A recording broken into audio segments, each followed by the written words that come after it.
Have you ever finished a round of disc golf and just grabbing your arm, stretching it, massaging it, just really sore in the shoulder and in the tricep and in your back a little bit? And we're not talking like you've just played 180 holes of golf or something, but one, maybe two rounds.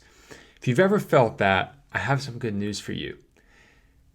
You can say goodbye to sore shoulders and hello to further distance with today's one tip and drill that's going to help you improve your form, get better distance, and minimize and hopefully eliminate any pain and unnecessary soreness that you might be having.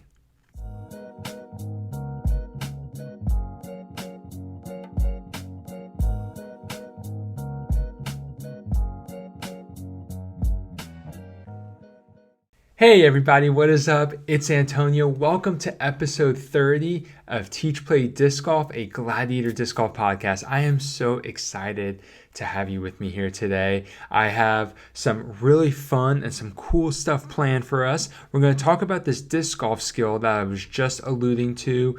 It deals with our form, but we have a drill as well that we're going to touch on that can help us, and you can do this drill anywhere. After that, we don't have a disc review, but we have a bag review, the first ever Gladiator Disc Golf or Teach Play Disc Golf bag review. I'm super excited to share my thoughts about this one particular bag. And then we will recap the USWDGC and talk about just mentioning some of the upcoming tournaments. So without further ado, let's go ahead and let's get right into it.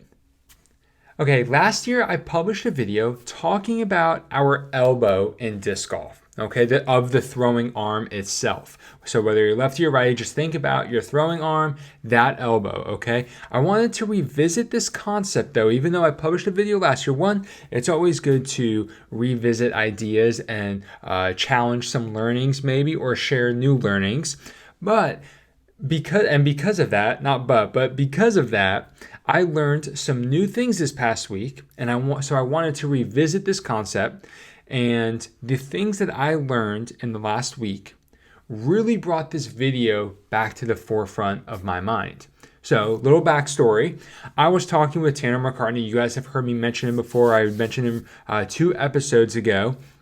And by the way, if you haven't, make sure you go check out Tanner's Instagram and let me know what you thought of that episode, because I want to start having some people on the show, and I would love to have Tanner on the show. So if you're interested in that, make sure you comment, message me on Discord or on Instagram. Let me know what you think about that. But I was talking to Tanner about my form, and I asked him some specific questions, but the first thing he pointed out is that I was dropping my elbow, which was causing me to rotate too fast. Now, I remember about 1.5 years ago working with Cade and working on a lot of different things. I published a video that was basically like 11 tips on how to improve form from a biomechanist, and there was a lot of good stuff in there. We talked about the elbow in that video. We worked on some drills that I could do. But in that conversation with Kay, one of the things that he taught me was, you have to learn how to, teach using different language, because something may resonate with someone that a specific way you say it may not resonate with them. So you have to change the way you explain things to find something that resonates. And that lesson hit here, because the moment that Tanner pointed out that I was dropping my elbow, which was causing my early and quick and over rotation, so to speak, and was causing me to rotate too fast, was really the culprit of a lot of the issues that I was having. And I had never specifically thought of that or been told that with my form. And that put a light bulb in my head. And I'm super grateful that that happened, because when I looked at my form again in several other videos that I had on my phone, I saw exactly what he was talking about. So for those of you who are watching the video on Spotify or on YouTube, I'll show you. And for those who are just listening, I'll explain it. So when I looked at my form, what was happening is that instead of my elbow pointing out towards the target and sort of forming this flat box with my chest and my shoulder, my elbow was, as it was coming, was actually coming down. And so if I was to extend my arm straight, instead of my arm extending out away from me, my arm was extending down towards my feet, because that was how I was dropping my elbow. And it's a hinge joint, so it goes up and down. It doesn't swivel, right? And so when I would open my arm, my elbow was coming down. And so I was having to naturally compensate for this. And also dropping that elbow down instead of keeping it up and popping my hand out was causing me to rotate too fast. This is a big problem. I'm not entirely rid of it yet. I'm working on it. So with that being said, I noticed this. I recognized it and I understood the problem that it was.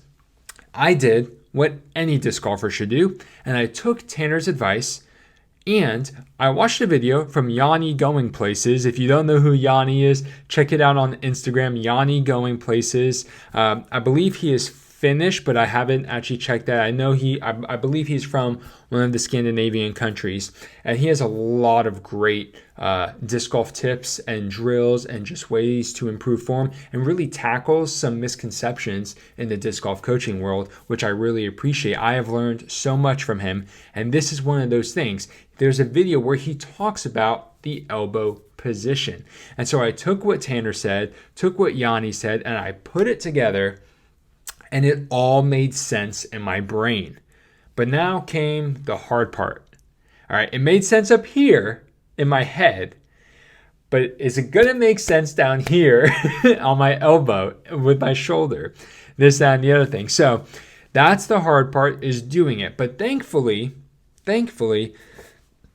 this past weekend, I was able to play a lot of disc golf. So I could actually work on this. I could take these tips, these things that I learned online and from talking with people, and just really start to implement it in my game. Now, when you're doing this brand new, there's a lot of old muscle memory you're having to work through. So not every throw was perfect. Not every throw was exactly what I was wanting, but there were multiple times where I felt the difference. I felt the change that I was making, and every throw that had that feeling was so much better. So I'm still working on it. I'm getting comfortable with it. It's very weird for me because for years, I guess I've been dropping this elbow low, and now I'm keeping it up. And anytime I would talk about the power pocket, yeah, I have my elbow up to show that to people, but then I go and throw and my elbow's coming down. And so I'm not following my own rules. I'm not following my own teaching and coaching. So this was very, very helpful. So now, okay, it's a little weird feeling. I'm getting comfortable with it. I'm noticing the positive effects. Now, how can you do this? Now, this drill that I mentioned, you can literally do anywhere. I'm talking laying down in bed, sitting in the office at your desk, sitting on the couch watching disc golf, in the car driving, although do be careful, okay? Basically what it is, the drill has 3 simple steps. Step number 1, make the power pocket in line with your shoulder. So that in line with your shoulder is just to make sure that you are not extending out or extending in front of you as if you throw. I want you to form that power pocket, okay, in front of you, perfectly in line with the shoulder up top here. I want you to come higher than you normally do. That's really what I'm getting at here. I want to emphasize that. Get higher on your shoulder. Now, lower your forearm and elbow just an inch or 2. Okay, this is kind of where it should be lining up with the mid to top of your pec muscles. Okay, you want to be lining up there. So you should still have this fairly flat box that's being formed, although your elbow is not higher than your shoulder and it's a little lower than your shoulder, but not much. Your elbow is definitely not coming down to the side. So number 1, make the power pocket in line with your shoulder. Number 2, lower your forearm and elbow an inch or 2. Not super low, but just enough to sort of get in a more comfortable throwing position. Number 3, and I'm going to slide back for this so I don't hit my microphone and shift to the side a little. Number 3 is to swing your elbow out from the power pocket to your follow through. Now, this is the part that you may not necessarily be able to do while you're sitting, on the couch in your car or anything, but you can start to get the idea as you rotate. If you have a swivel chair, you can kind of do this a little bit too. Go from the power pocket to the follow through. And if you notice, your elbow and your upper arm, obviously on a full power throw, it's going to come swing around. That's understandable. But in this particular drill, that elbow and that upper arm is not moving a ton as you pop the lower part of your arm, your forearm and wrist out from your body on that 10 o'clock line. And so, which is something that I've talked about before on this channel. So this drill just kind of helps you get comfortable with this motion. Now, obviously, we are not in an active throwing motion while doing this, which means I point that out because we wouldn't actually be pulling the disc across our chest and popping it out with our shoulder and our elbow when we're throwing. But I want us to get comfortable with this motion. If you are struggling with dropping the elbow like I am, okay, or you're not sure if you're doing this and you need to make some adjustments, this drill is going to help with that. But just know that you just want to get comfortable with this position. You're not going to be actively using the muscles when you're actually throwing in this position. So some tips to help with this: lead with your elbow, okay? Then think of popping your arm out at 10 o'clock for that snap and release that we all want. Don't swing your arm willy-nilly. If you're standing and doing this, don't just like be flinging your arm back and forth. Use your hips and your off arm to generate the gliding movement forward and the eventual rotation from the follow through, okay? You want to have all those things coming into play here. These are some tips to help with this drill, help scale it up into your more natural form. And then obviously, one of the things that you'll want to do is visualize what you are doing. So if you have a mirror in your bedroom and it's big enough that you can do this, you can do that. I strongly recommend recording yourself so that you can actually focus on what you're doing instead of trying to watch yourself in a mirror. Record yourself, watch the video, okay? Start doing this on standstills to minimize the movements that will distract you, okay? I know a lot of people are uncomfortable with throwing standstills, but I am a firm believer, and I believe some people disagree with this, but if you don't have a solid foundation with a standstill, you will never have the kind of X step and full power throw that you actually want, okay? The standstill translates to the X step. The X step doesn't necessarily translate to the standstill. So work on this with your standstill to then scale it into your full X step, your full power throw, okay? And on top of that, throw into a net. That will just be so helpful so you can actually throw a disc, get that weight in your hand, get comfortable with the way it's feeling, and then not have to retrieve it. We're not looking to see how the disc is reacting at this point. This is very much a form and mechanics kind of thing. So go ahead and work on that. I am excited to be working on this. I am so looking forward to tackling this over the next couple of weeks and really fixing this issue because I feel good about a lot of my form, but I am so excited to get rid of some of this shoulder soreness and pain from dropping the shoulder that I've dealt with for a while. And I'm really hoping that this will help alleviate a lot of that because I'm not going to be putting that unnecessary stress on my shoulder by dropping my elbow to then pop this disc out. So I'm super excited. I hope that you found this drill and this tip super helpful. If you need help with this skill, make sure you send me a video on GiveGo. You can get a free session when you use the code ROGERO, okay? And I can coach you. I'll give you audio feedback, visual feedback, and I can coach back and forth with you. Or if you just have a question, you can message me on GiveGo, Instagram, Discord, anywhere, or comment down below here on this video if you're on YouTube. So that is the tip for today. I hope you guys found it helpful. Now let's go ahead and let's go into our first ever bag review. Hey everybody, before we get into the bag review, if you're enjoying this episode of Teach Play Disc Golf, go ahead and give it a thumbs up, comment down below, share with your friends, or leave a review on your favorite podcasting app. It means so much to me to read your comments and to see your appreciation, and it lets the rest of the disc golf world know that they need to tune in and listen and learn the things that you're learning. Alrighty, let's go ahead and let's get to the bag review. All right, today's bag review is sponsored by Squatch Disc Golf. I am so excited to share this with you. I've never done a bag review before. I've done plenty of disc reviews, never a bag review, but I'm very excited for this. In case you don't know, I'll just be very forthright and upfront about it. I am sponsored by Squatch Disc Golf for over a year now, and I've had the Legend for a while. That during that entire time, but I believe it is the second version of the Legend, and I gotta say, love the bag.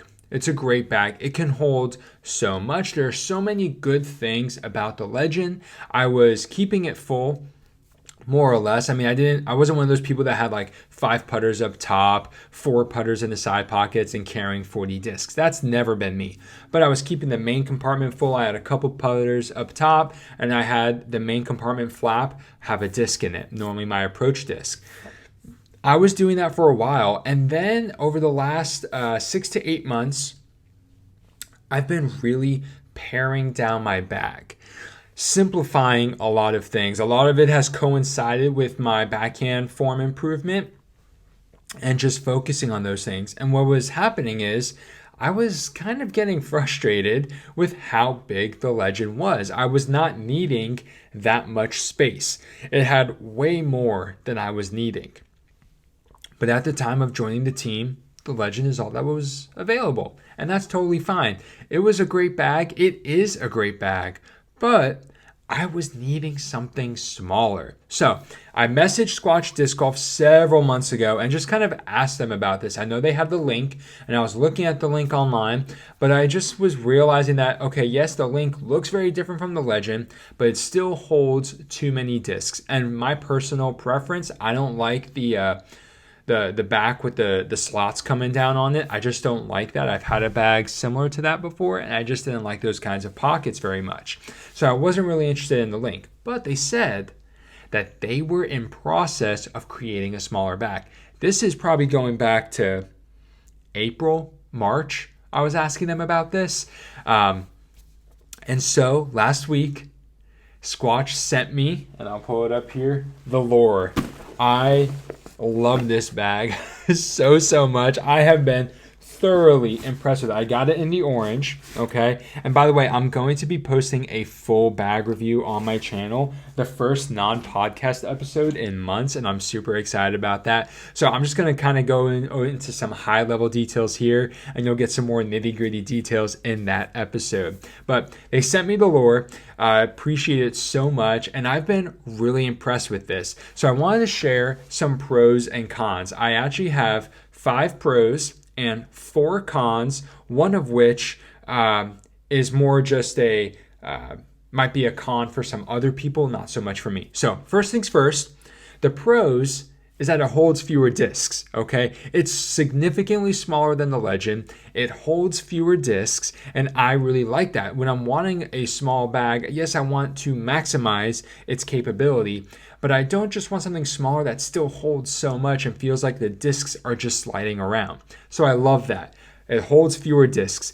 Number 2, it's smaller than the Legend. So with number 3, it's lightweight. It's going to be lighter on the back. It's smaller frame. It doesn't take up as much space in your closet, near your desk, in your car, this, that, and the other thing. The other thing that's really cool about this is that up top here, they have these D-rings. And so they have a couple of them around the bag, I believe 4 of them. And those D-rings are really cool because it's perfect for carabiners or clips, whether it's tags, towels. I have a chalk bag, whatever you want to put up there. You can also take, what did Tony call it in the video? Basically, like a bungee with a bead on the bungee and wrap it around, and so you can use the D-rings to basically help hold a towel, help hold a stool or a tripod if you have that with you. So there's a lot of options with the D-rings. And then they also have some really well-designed pockets. Now the side pockets are a little more condensed than on the Legend, but you still have 2 big side pockets that are well-designed and hidden. And in the full review on my channel, I'll go into more details there. But Very well designed pockets. The D-rings, it's lightweight, it's smaller than the Legend, it holds fewer discs. Check, check, check, check, check, check, check. Okay, I've been really happy with the pros of this bag. Now some cons, some things I wasn't expecting. My Legend, okay, and I haven't actually looked at a newer Legend, so this could be a feature that is no longer available, but my Legend has the cell phone pocket on the outside, and I use that all the time. Okay, it's so easy to access my phone. The Lure does not have that phone pocket. Also, I do have a water bladder. I like to carry a water bottle with me too, but a lot of times I'll use a water bladder or like a Camelback kind of thing. And on the Lure, it's 1 liter, whereas in the Legend, it's 2 liters. So that's another con. It's a smaller water container, but smaller bag, so it makes sense. But just to be aware of that. The third thing, and this is where I actually like this feature, but I think for a lot of players, it's not something they're necessarily going to love about it. I love that the main compartment flap, okay, is only big enough for a mini. You cannot actually put an approach disc in this pocket. It is only a mini that will actually fit in here. And I like that a lot. It gives the mini... So it adds to the design a little bit of the bag with that color. And also, I think it just makes it easier to access the mini versus having to find it in the main top putter pocket or somewhere else. So I really like that, but some players may wish that they would be able to put their go-to disc in that pocket. It won't fit. I tried to figure out what it was, and it was the mini, and I was pleasantly surprised with how much I liked it. The fourth and final con for the bag for some players, really for everyone, is you're going to have to learn how to use the straps. The straps are a little bit different, but I will say the team at Squatch Disc Golf puts this little QR code in the bag to show you how to use the straps and how to set them up and all that. And also, Tony has a video on the Squatch Instagram page where he talks about the bag. It's a pretty lengthy video, but if you just kind of scan through, you'll see the part where he talks about the straps. And so that's about with 3 minutes left in the video, if I'm remembering correctly. So very, very helpful instructions included because the straps are a little different than a lot of other bags out there, but the features that they have on it are really cool, and that kind of ties back into some of the pros. But I have been so pleased overall with this bag. It has been great. I got to use it this weekend. I used it where I was playing with some friends, and it was, the bag was only for me. And then I went and took my dogs with me and said, I wanted to get them some exercise. They love coming to the disc golf course, but I also wanted to test the capabilities of the Lure before sharing it with you. And I gotta say, I had leashes. I had a water bottle specifically for the dogs. I had a water bowl. I had poop bags. Okay, I had everything I would need for the dogs. And the bag was still light. It held everything. It wasn't cumbersome. It was great. And so I will just say, obviously I'm talking up the Lure really big, but the Lure is meeting my needs, okay? Neither bag, truthfully, is better than the other. I think there's a lot of great things about the Legend, and I still have my Legend. I'm not getting rid of my Legend or anything. I love that bag. But the needs that I have right now, the Lure is meeting those a lot better. And so really the best bag for you is going to depend on what you need. Do you need to carry a lot more discs than me? Do you have a lot more things in the side pockets? Maybe you live in a climate where the weather is way more unpredictable, so you need to have access to sort of a rain jacket or a rain fly and other things, whereas where I live, the weather's not going to change that quickly on me. So I will just say that your needs will dictate which bag is right for you. I like both of them, but I've been so pleased with the Lure. And if you want to buy a Lure, or maybe this maybe this bag review convinced you that actually you want a Legend, because I will say this, at least on the website, the Lure says it has a 21 disc capacity, where I'm pretty sure the Legend has up to like a 40 disc capacity, maybe even more. Now you can finagle some ways to get more than 20 discs into the Lure, but you can fit very comfortably like 21 plus 21 discs in there.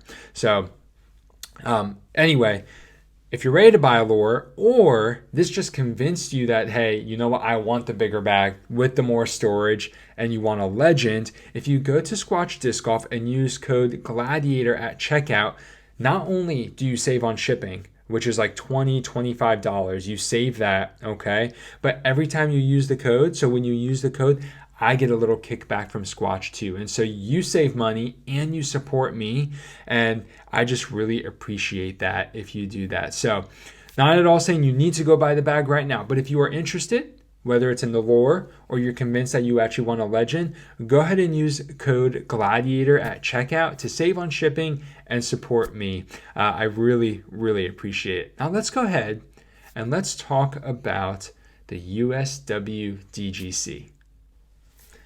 Okay, so this past weekend, we had the United States Women Disc Golf Championship, and it was freaking awesome. It was so cool.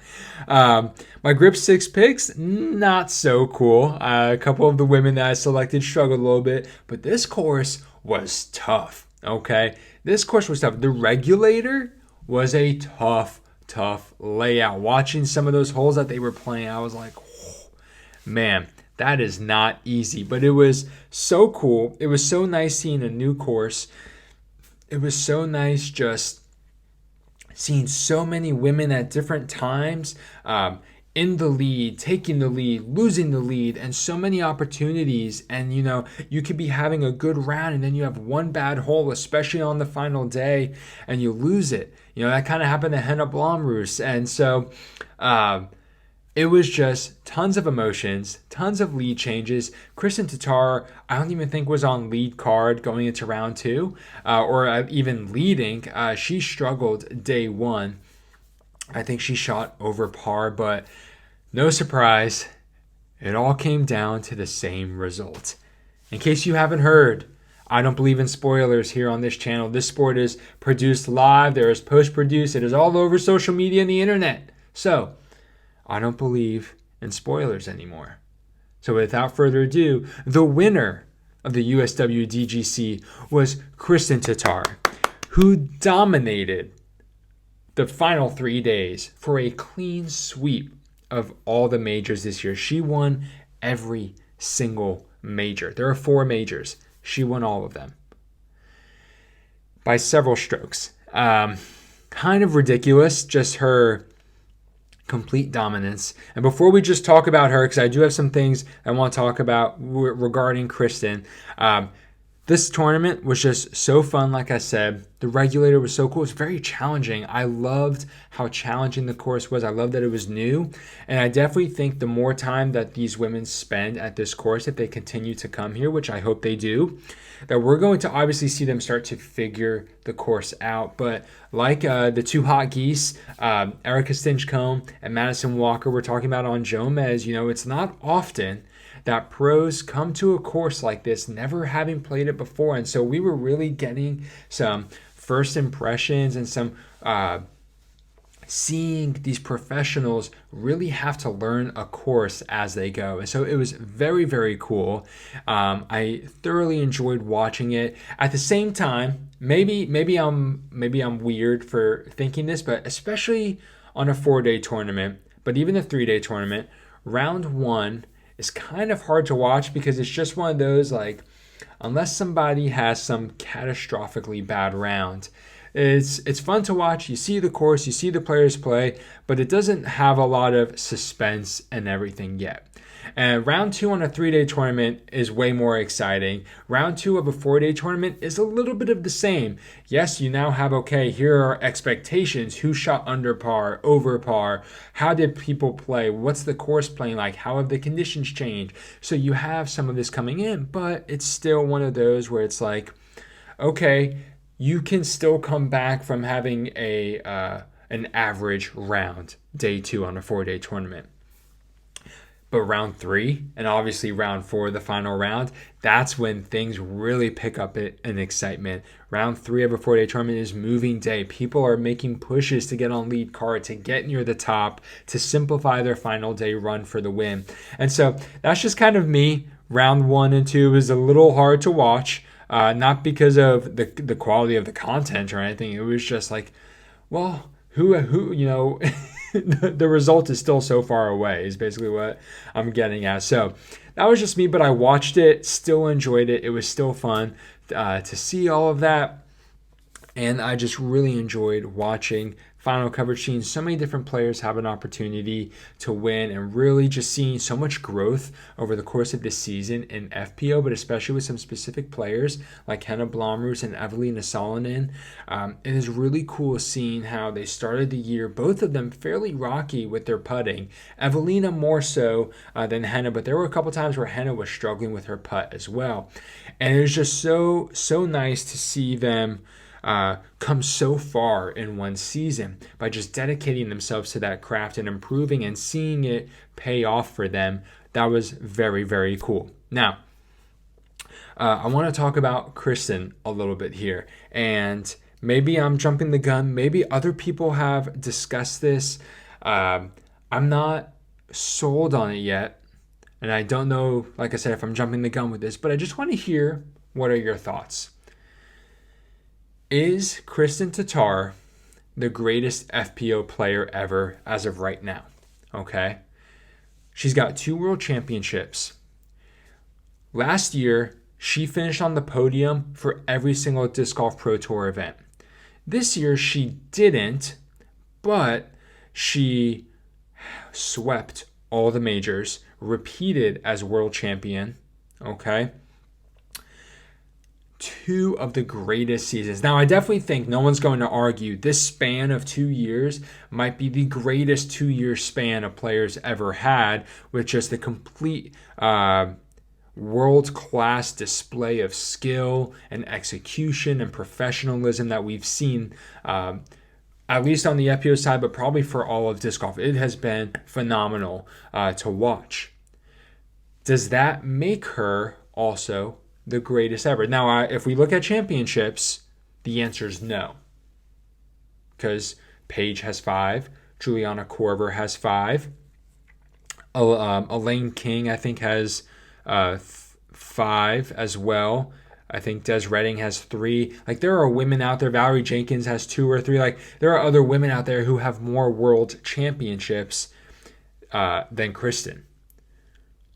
But when you just see the way that she's done it and how it doesn't even look like she is slowing down anytime soon, you just start to wonder, is she the greatest ever? Maybe you might say not now, but next year, the year after that, if she 3-peats and then gets a 4-peat, let's just say, or even if she just wins 3 in the next, 3 total over the last, 2 years, and then plus 3 more years for 5 years.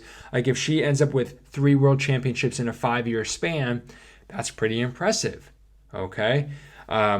So this is more just conversation, just kind of want to hear. I can be convinced one way or the other. I don't have a firm position on it yet, but as I was writing up my show notes, I was just thinking, like, man, does this make her the greatest FPO player ever? And I can see why we can consider her that, but I think a lot of that is projecting into the future of what she can be and what she will do. But also projecting some of that, but then looking back and saying, okay, there's still a lot that she has to do, mainly just accumulating some of these victories. She's accumulated a lot. She's won some prestigious events, but just numerically, she needs to have a couple more maybe to join that conversation of being the greatest FPO player ever. So I can see both sides. So I want to know, what do you think? Okay. Let me know in the comments. Let me know on the Spotify poll. I'd love to hear what you have to say. So now let's go ahead and let's look at the results. So Kristen Tatar, and like I said, the results were as expected, and there are 2 reasons for that. One, Kristen Tatar won at -18. Second place, none other than Uns Scoggins at -15. Third place, Henna Blomroos at -11. Tied for fourth, Evelina Salonen and Haley King at -10. Sixth place, Jessica Weiss at -7. Seventh place, Valerie Mendojano at -6. Eighth place, we had a tie with Stacy Ronsley, Missy Gannon, and Lucky Lorenzen at -4. What I love to see here is that tied for 14th place was still under par. So that's just really, really cool to see. Between the first 10 places, 1 through 8 technically, we had a 14 stroke spread. So a pretty big spread, but this was such a challenging course, and definitely players were feeling the stress of it. But overall, very, very good event. I really enjoyed it. It was a lot of fun to watch. I want to know what you think about Kristen. Is she the greatest? Let me know in the comments below. But first, let's just talk about and mentioning the upcoming tournament. So USDGC is not this upcoming weekend, but next weekend. Okay, so it'll be the first full weekend of October. I believe it's running from like October 5th to the 8th, which, guys, can we just like pause for a second? It's nearly October. Like that's just insane. I feel like 2023, just the year in general, is just getting started, and let alone the disc golf season, and we're already entering into October. Time has just flown by, and it's getting quicker every year. But yeah, so that's next weekend. We'll cover more of it in next week's episode. I'll just mention that if you're looking for coverage, I'm sure there will be some coverage of these other events out there, or just paying attention on PDGA app. You have PDGA Live. You have the Carolina Clash that a lot of players are probably going to stay around, since USDGC is in Rock Hill, North Carolina. Carolina Clash is in North Carolina, so it makes sense to stay local. You also have the Mid-America Open, and then a few other popular tournaments this weekend in the area, or just maybe some smaller A tiers or B tiers that pros might play to stay fresh. And that is what is happening this weekend in disc golf. I don't know of any complete tournament coverage. I don't know. We don't have any Silver Series, so we'll see what happens if we got any disc golf to watch. But anyway, I hope you guys enjoyed episode 30 of Teach Play Disc Golf. I sure did. I had a lot of fun planning this, talking to you guys about it. So to recap real quick, we talked about the elbow in disc golf, getting that elbow up, keeping it nice and clean on the follow through, not dropping it to your side. Dropping it to your side is going to cause a lot of issues, not just pain, but form issues, like the things that I've been dealing with. Our disc review was a bag review today. All right, sponsored by Squatch Disc Golf. We reviewed the Lure. Really like this bag. I think you will too. If you are looking for a new bag, check it out. And then after that, we talked about the USWDGC and just how cool it was. We talked about Kristen Tatar, and I really, really enjoyed talking with you guys about all of this stuff. It was a blast. I hope you enjoyed it. So let's go ahead and let's wrap this show up. All right, at Teach Play Disc Golf, our mission is to teach people this wonderful game that we so enjoy. I played with a couple new people last weekend, and it was a blast. Some of my buddies who are still within their first 5 rounds of disc golf got to play with them, and it has been awesome teaching them disc golf. So I want to encourage you, go out, take someone new who has never played before, teach them, show them the ropes, or just give an encouraging word to someone online who needs some help with some stuff. Teach them that way. Make sure that you yourself get to go out this weekend, play some disc golf, have some fun, get some exercise, and enjoy it. That's all I have for you today, everybody. Until next time, have a great round.